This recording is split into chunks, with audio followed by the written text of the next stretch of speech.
चाहते बालक चैनल में आपका हार्दिक स्वागत है। तो प्यारे बच्चों, आइए हम लोग आज नया चैप्टर 13 प्रकृति का जल है तो कल है, इस पाठ पर चर्चा करते हैं। तो जल हमारे जीवन के लिए बहुत ही आवश्यक है। जल के बिना जीवन संभव नहीं है। आपने देखा होगा कि गर्मी के दिनों में विभिन्न स्थानों पर लोगों द्वारा पानी पिलाने की व्यवस्था की जाती है। इस प्रकार की व्यवस्था को प्याऊ कहते हैं। क्या कहते हैं बच्चों? प्याऊ कहते हैं। जिसमें आने जाने वाले रास्ते पर कहीं कहीं स्वच्छ पानी को घड़ों में या अन्य बर्तनों में ढक कर रखा जाता है, जहां कोई भी प्यासा व्यक्ति आकर अपनी प्यास बुझा सकता है। तो प्याऊ होता है कि आप देखे होंगे कि रास्ते में कहीं घड़े में पानी भर के रख दिया जाता है और जो आने जाने वाले लोग होते हैं उन्हें पीते हैं। तो वो जो घड़े में पानी भरा होता है उसी को प्याऊ कहा जाता है। क्या आपके घर या आसपास ऐसी व्यवस्था है? आप लोग सोचिए। क्या आपने रेलवे स्टेशन, बस स्टेशन, अस्पतालों या अन्य सार्वजनिक स्थल पर ऐसी व्यवस्था देखी है? यात्रियों को सुरक्षा के लिए रेलवे और बस स्टेशन पर पीने हेतु जल या पानी की टंकी लगी होती है।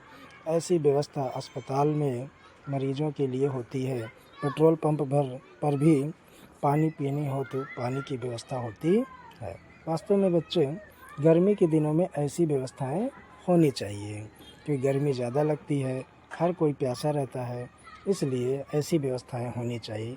प्याऊ की व्यवस्थाएं होनी चाहिए। आप लोग देखे होंगे रास्ते में ऐसा होता है। अब आप अपने बड़ों से बातचीत करिएगा। पहले मुसाफिर यानी आने जाने वाले लोगों के लिए पानी की किस तरह व्यवस्था की जाती थी। आजकल यात्रा के दौरान लोग पानी पीने की किस प्रकार की व्यवस्था करते हैं। फिर उन क्रियाकलापों की सूची बनाइए जिसमें आप पानी का उपयोग करते हैं। इनकी सूची आपको बनाना है। पेड़ पौधे तथा फसलों को भी वृद्धि तथा विकास के लिए पानी की आवश्यकता होती है। पौधों को जिन पोषक तत्वों की ज़रूरत होती है वो पानी में घुलकर जड़ों द्वारा पौधे के विभिन्न भागों तक पहुंचाते हैं।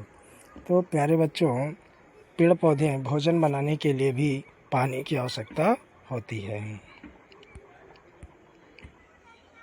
आइए हम लोग सिंचाई के स्रोत एवं उनका साधन देखें। खेतों के लिए सिंचाई बहुत आवश्यक है। वर्षा की मात्रा कम होने पर फसलों को पर्याप्त मात्रा में पानी नहीं मिलता है, जिससे वो सूख जाते हैं।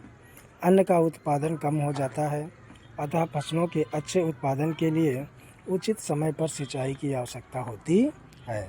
सिंचाई के लिए किसान तालाब, कुआं, नदी आदि से जल प्राप्त करते हैं।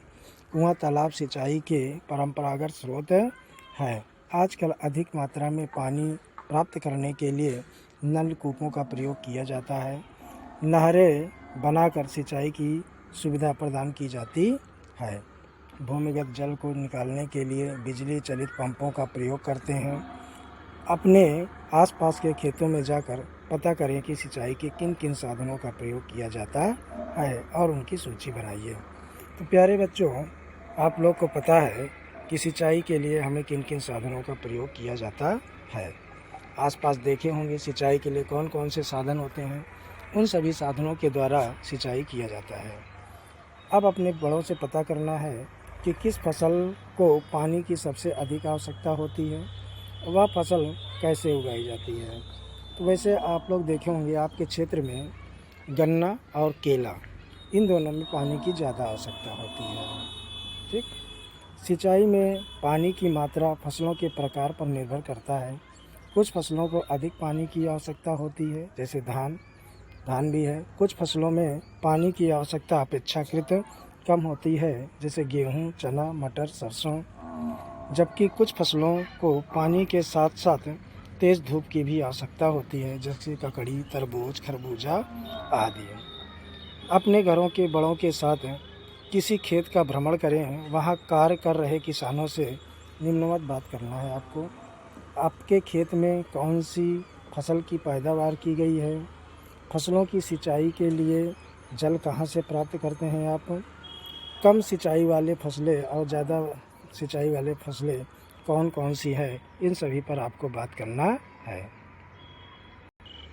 तो एक लिस्ट आपको बनानी है जिसमें कम सिंचाई वाले फसल को इस साइड लिख देना है, जिसमें कम सिंचाई लगता है, कम सिंचाई जिसमें लगती है उसमें आप यहाँ लिख दीजिएगा, और जहाँ ज़्यादा सिंचाई लगती है, जिस फसल में ज़्यादा सिंचाई लगती है उसको यहाँ लिख दीजिएगा।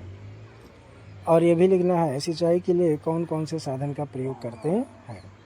आइए हम लोग देखते हैं भूमिगत जल का पुनर्भरण।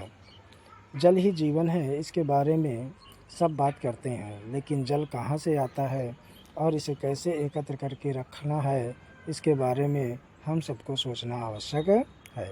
क्योंकि अगर नहीं सोचेंगे तो पानी ख़त्म हो जाएगा और हम लोग पानी के लिए परेशान हो जाएंगे। पहले लोग पानी के लिए नदियों एवं झीलों के अलावा तालाबों और कुओं पर निर्भर रहते थे, परंतु आजकल लोग बिजली चलित मशीनों का प्रयोग करते हैं और परंपरागत तौर तरीक़ों से दूर होते जा रहे हैं। हैंडपंप, ट्यूबवेल, नलकूप, बोरवेल के द्वारा भूमि जल को लगातार निकाला जाता है। इसका परिणाम यह होता जा रहा है कि लोग ज़मीन से पानी तो निकालते जाते हैं, लेकिन ज़मीन के अंदर पानी के स्तर को बनाए रखने का उपाय नहीं करते हैं।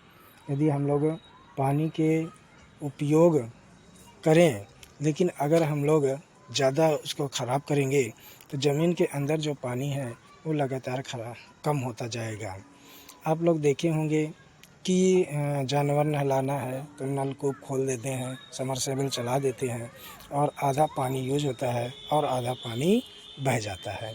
इसलिए पानी को बहाएं नहीं, उसका उपयोग करें, उनका सुरक्षित रखें। यदि भूमिगत जल को लगातार निकालते रहें तो आने वाले समय में फसलों को जल की कमी का सामना करना पड़ेगा।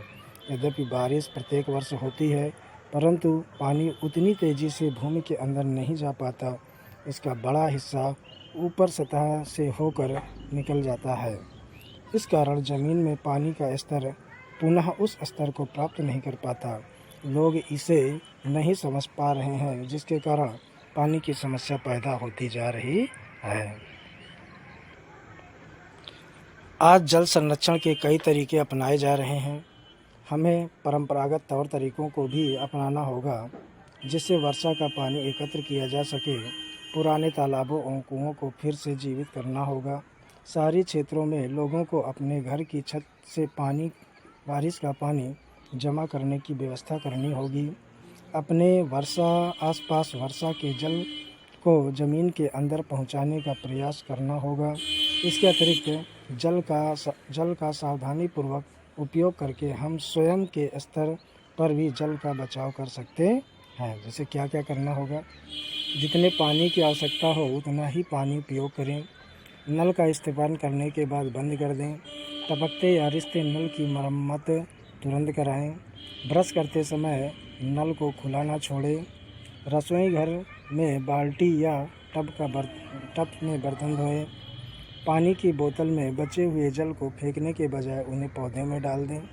तालाबों, नदियों एवं कुओं के जल को दूषित न करें, उसमें कचरा ना फेंकें। पिछले अध्याय में हम लोग सिंचाई के लिए टपक विधि यानी ड्रिप सिंचाई पद्धति, स्प्रिंकलर एवं छिड़काव विधि का अध्ययन कर चुके हैं। ये क्या होता है, इसके बारे में जानने के लिए आप लोग पिछला वीडियो देख लीजिएगा। जल संरक्षण को लेकर सभी को जागरूक होना चाहिए। यह सब लोगों का एकजुट प्रयास से ही संभव है। एक लोग से ये प्रयास नहीं होगा, सभी को एकजुट होकर हमें जल बचाव पर प्रयास करना चाहिए, तभी जाके जल हमारा बचेगा। आइए चर्चा करते हैं। सीमा के मोहल्ले में 2 पुराने कुएं हैं जो अब सूख गए हैं। उनकी दादी बताती हैं कि लगभग 15-20 वर्ष पहले तक उसमें पानी था। क्या कुएं सूखने की निम्नलिखित वजह हो सकती है? कई जगह मशीन लगाकर ज़मीन का पानी निकाला जा रहा है। पेड़ों के आसपास और पार्क में ज़मीन को सीमेंट से पक्का कर दिया गया है। तालाब जिसमें बारिश का पानी इकट्ठा होता था, अब नहीं रहे। क्या आप कोई और भी कारण बता सकते हैं? अगर कोई कारण है तो आप ज़रूर बताइए। भूमिगत जल की कमी के कारण, जनसंख्या वृद्धि के कारण, भूजल की बढ़ती मांग, यानी जनसंख्या बढ़ती जा रही है, लोगों की संख्या बढ़ती जा रही है, तो इसका भूमिगत जल जो ज़मीन के अंदर पानी है, सिंचाई और औद्योगिक कार्यों के लिए मशीनों का प्रयोग करने से, तालाब पोखर जैसे जल का प्राचीन साधनों का रख रखाव न करने से, घरेलू कार्यों के लिए पंप में ज़मीन के अंदर की अधिक पानी निकालने से, वर्षा के जल को एकत्र करने से। तो अब इसके आगे का वीडियो, अगला चैप्टर, इसी चैप्टर का अगला पृष्ठ, ये वाला हम लोग अगले वीडियो में देखेंगे, क्योंकि ये वीडियो लंबा होता जा रहा है। अगली की जानकारी लेने के लिए आप इस चैनल को लाइक कर लीजिए, सब्सक्राइब कर लीजिए, जिससे आपको अगला वीडियो मिल सके। धन्यवाद।